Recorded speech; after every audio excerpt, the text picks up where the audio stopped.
साधु चरित शुभ चरित कपासु, निरस बिसद गुणमय फल जासु। जो सही दुख पर छिद्र दुरावा, बंदनीह जय जग जस पावा। तुलसीदास जी संत की व्याख्या करते हुए कहते हैं कि संतों का चरित्र कपास के समान है। जैसे कपास उज्जवल होता है, वास्तविक संत का हृदय भी अज्ञान और पाप रूपी अंधकार से रहित होता है। इसीलिए वह बिसद है, यानी कि स्वच्छ है। जैसे कपास के गुण होते हैं, उसी प्रकार संत का चरित्र भी सद्गुणों का भंडार होता है। जिस प्रकार कपास का धागा सुई के छेद को ढक देता है, ऐसे ही कपास से बुने जाने का कष्ट सहकर वस्त्र के रूप में दूसरों के गोपनीय स्थानों को ढक देता है।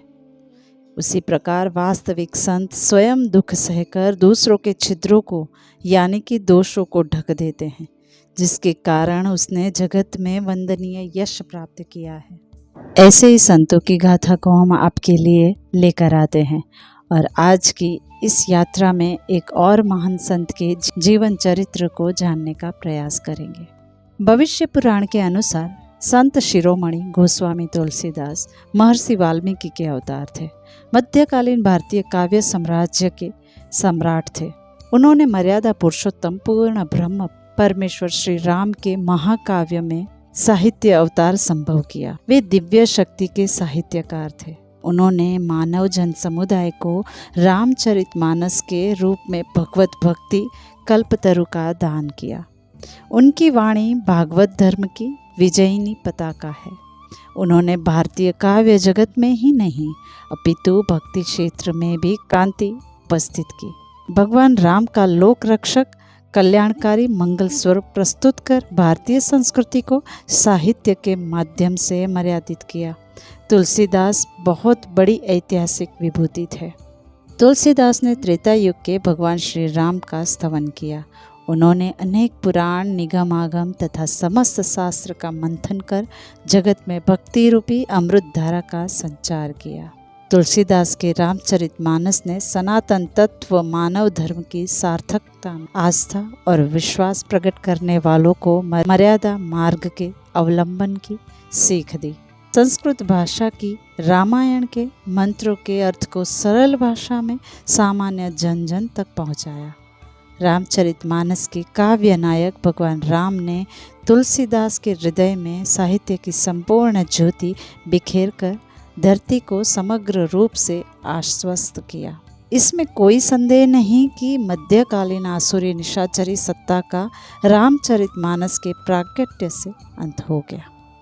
ऐसे संत शिरोमणि श्री गोस्वामी तुलसीदास जी की गाथा को हमारी भक्त दर्शन की श्रृंखला में समझने का प्रयास करेंगे। तो आइए समझते हैं इसे। गोस्वामी तुलसीदास ब्राह्मण थे। उनके पूर्वज उत्तर प्रदेश के गाना के मिश्र परिवार से थे। उन्हें यज्ञ में एक भाग मिलता था। परशुराम मिश्र गोस्वामी तुलसीदास के प्रपितामह थे। तुलसीदास की माता का नाम हुलसी था और पिता का नाम आत्माराम था। तुलसीदास का जन्म बांदा जिले के राजापुर ग्राम में संवत 1554 में सावन शुक्ल सप्तमी को हुआ था। वर्णन मिलता है कि तुलसीदास ने जन्म होते ही रुदन नहीं किया और दांतों के साथ उनका जन्म हुआ था। लोग उन्हें देखकर आश्चर्य में पड़ गए और उनके पिता से कहा, यह दानव वृत्ति का बालक हुआ है, यह तुम्हारा अनिष्ट करेगा। इसी कारण पिता ने तुलसीदास का त्याग कर दिया और तुलसीदास की माता 3 दिन में ही स्वर्ग को सिधार गई। इसीलिए जिस दाई के कारण तुलसीदास का जन्म हुआ था, वो अपने घर लेकर आ गई, लेकिन सर्पदंश के कारण उसकी मृत्यु हो गई। और ये सब देखकर तुलसीदास को अनिष्टकारी मान सब ने त्याग कर दिया। इसी कारण तुलसीदास का बचपन बड़े कष्ट से बीतने लगा। दरवाजे दरवाजे भीख मांग कर अपना पेट भरने लगे। इस संकटपूर्ण परिस्थिति में भी वे भगवान का सदा स्मरण करते रहे, सदा राम नाम रटते रहे।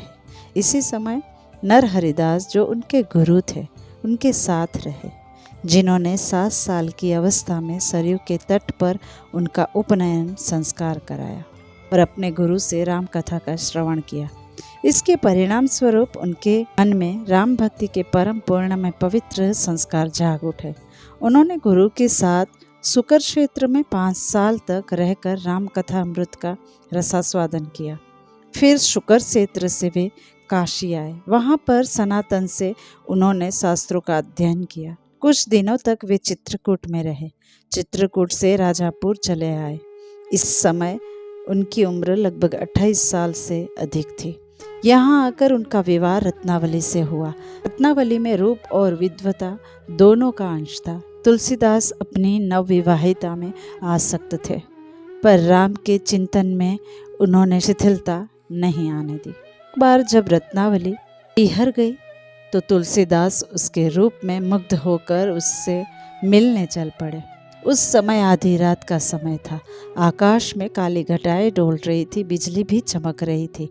ऐसे में उन्होंने नदी पार की और रत्नावली के पास पहुंच गए। रत्नावली यह देखकर आश्चर्य में पड़ गई। रत्नावली ने विनम्रतापूर्वक निवेदन किया कि आपने मेरे प्रति प्रेम में नदी पार कर ली, वो भी इस हाड़ मांस के शरीर के प्रति प्रेम में। उसी तरह यदि आप भगवान श्री राम के प्रति अनुरक्त हो जाए तो ये विकराल भवसागर पार करने में तनिक भी विलंब नहीं लगेगा। रत्नावली ने समझाया, अस्थि चर्म मय देह माम तामे जैसी प्रीति, तैसी जो श्री राम मह होती न तो बहु भीति। यह सुन तुलसीदास का मोह माया का बंधन टूट गया। उन्हें ज्ञान हो गया। उन्होंने रत्नावली को गुरु मान लिया। ऐसी थी हमारी भारत देश की नारी, जो ये जानते हुए भी कि अगर स्वयं के प्रति मोह से पति को छुड़ाया तो पति दूर हो जाएगा, लेकिन फिर भी जगत के और अपने पति के कल्याण के लिए ऐसा किया। उस दिन से तुलसीदास निकल पड़े। उन्होंने निश्चय किया, जो जड़ चेतन जड़ जय करई, जड़ ही करी चैतन्य, अस समर्थ रघुनाय कही, भजही जीवते धन्य। यानी जो चेतन को जड़ कर देता है और जड़ को चेतन कर देता है, ऐसे समर्थ श्री रघुनाथ जी को जो जीव भजते हैं वे धन्य है। उस दिन से वे राम भक्ति में सरापूर हो गए। पत्नी के उपदेश ने उनका जीवन बदल दिया। उन्होंने संसार से अभय होकर कहा, कटे एक रघुनाथ संग, बांधी जटा सिर केस, हम तो चाखा प्रेम रस पत्नी के उपदेश। तुलसीदास विरक्त हो गए थे। फिर वे प्रयाग गए। जगन्नाथ, रामेश्वर, द्वारिका, बद्रीनारायण आदि की 14 साल तक तीर्थ यात्रा करते रहे। तीर्थ यात्रा के बाद वे काशी में रहकर संतों का संग और राम की कथा करने लगे। वे नित्य प्रतिदिन शौच के लिए गंगा के उस पार जाया करते थे। शौच से लौटने पर लोटे का शेष जल एक पेड़ की जड़ में डाल दिया करते थे। उस पेड़ पर एक प्रेत रहता था। जल से तृप्त होकर प्रेत ने तुलसीदास के सामने प्रकट होकर वर मांगने के लिए कहा। तुलसीदास ने राम दर्शन का वर मांगा तो प्रेत ने उनको बताया कि अगर तुम्हें राम दर्शन करा सकता तो मैं प्रेत क्यों होता, लेकिन मैं तुम्हें राम दर्शन का मार्ग जरूर बता सकता हूँ। और कहा, तुम्हारी राम कथा में हनुमान जी पधारते हैं, सबसे पहले आते हैं और सबसे अंत में जाते हैं। उनकी कृपा से राम का दर्शन होगा। तुलसीदास ने ऐसा ही किया। हनुमान जी के पैर पकड़ लिए और हनुमान जी ने उन्हें चित्रकूट जाने का आदेश दिया। उन्हें चित्रकूट में राम और लक्ष्मण के दर्शन हुए। संवत 1607 की मौनी अमावस्या तिथि को चंदन घिसते समय उन्हें अपने आराध्य श्री राम के दर्शन हुए। फिर हनुमान जी की कृपा से गोस्वामी तुलसीदास ने रामचरितमानस की रचना का निश्चय किया। उन्होंने काशी में हनुमान घाट पर तथा गोपाल मंदिर में एक कोठरी में बैठकर अपनी रचना का प्रारंभ किया। संवत 1631 में अयोध्या में चैत्र मास की 9वीं तिथि को उन्होंने रामचरितमानस को प्रकाशित किया। रामचरितमानस को लिखने में लगभग 3 साल का समय लगा था।